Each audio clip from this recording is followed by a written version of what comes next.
Oui, il y a en effet un lien évident entre la guerre économique et la guerre du droit, parce que dans une économie hyper mondialisée, hyper financiarisée évidemment, ce qui va jouer le rôle de pilier pour tenir ces relations économiques internationales, c'est le droit. Et évidemment, certains pays l'ont parfaitement compris, notamment comme les États-Unis, qui ont compris que exposer leur puissance à l'étranger, à travers évidemment leur puissance militaire, mais également leur puissance commerciale et financière, eh bien, était nécessaire de l'accompagner par tout un arsenal juridique pour la protéger et décider eux-mêmes de la règle du jeu. Tout est là, tout est dans la règle du jeu. On impose une règle du jeu à travers le droit. Et c'est donc à travers le droit qu'on va pouvoir contraindre un certain nombre de ces acteurs à jouer la règle du jeu que vous avez décidé. Et donc les Américains appliquent leurs règles du jeu et pour cela, ils extraterritorialisent leurs droits à l'étranger dans le monde entier à travers la lutte contre la corruption des agents publics étrangers ou à travers la lutte de la violation des embargos économiques. Aujourd'hui, on assiste à une véritable guerre des droits, je crois qu'on ne peut pas le cacher, après les affaires BNP Paribas qui a écopé d'une amende de 9 milliards d'euros, après l'amende d'Alstom. On sait que les Américains, notamment eux aujourd'hui, peut-être d'autres puissances demain, utilisent leurs droits à travers la planète. Mais ce que l'on observe surtout, c'est la déconnexion qui existe entre la prise en compte d'objectifs industriels, donc d'objectifs de moyen ou long terme, avec la politique de concurrence en tant que telle. Ou autrement dit, la politique de concurrence n'a pas suffisamment de vision stratégique. Ce n'est pas un point que j'ai inventé, mais c'est un point qui est assez largement reconnu, aussi bien par Madame Vestager dans son discours au Parlement que par l'Inspection générale des services en France. Alors il y a un certain nombre de mesures qui pourraient être prises.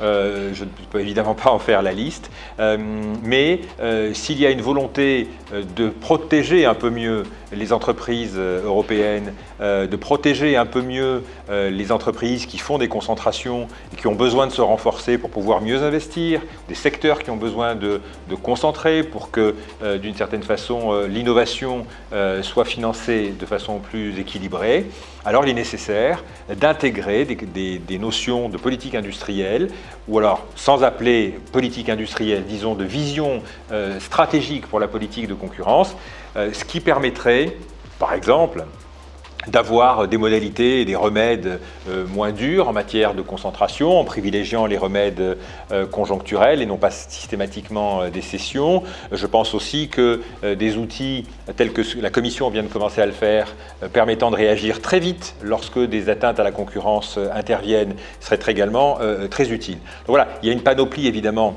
de mesures qu'on pourrait imaginer. Notre métier d'avocat, d'une certaine façon, c'est d'aider les entreprises à faire passer ces objectifs plutôt industriels et économiques auprès des régulateurs et faire en sorte que ces deux mondes-là cohabitent un peu mieux. C'est un enjeu pour les États, c'est un enjeu pour les entreprises, c'est un enjeu pour les personnes qui se retrouvent exposées dans ces procédures. Il faudrait qu'ils répondent très vite sur à chacun de ces niveaux. D'abord en assurant mieux la protection des personnes, ça devrait être le travail de l'État, du bureau d'entraide de coopération internationale au ministère de la Justice. On a des conventions d'entraide entre la France et les États-Unis, il faut les faire fonctionner. Ça veut dire aussi faire évoluer le fonctionnement en entreprise, évidemment, d'abord pour échapper à tous ces risques de poursuite.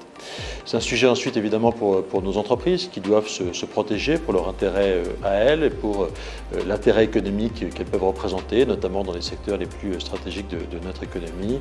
Et dans ce cas-là, évidemment, c'est aussi un intérêt pour l'État où la culture du droit, la culture de l'environnement international ne sont sans doute pas totalement notre fort, et donc il y a vraiment une mise à niveau à faire pour bien appréhender ces sujets, être conscient qu'aujourd'hui le droit est utilisé comme une arme dans les relations internationales et dans la guerre économique. Il ne faut pas avoir peur d'utiliser cette expression, c'est une réalité, il ne faut pas avoir de fausses pudeurs face à ça.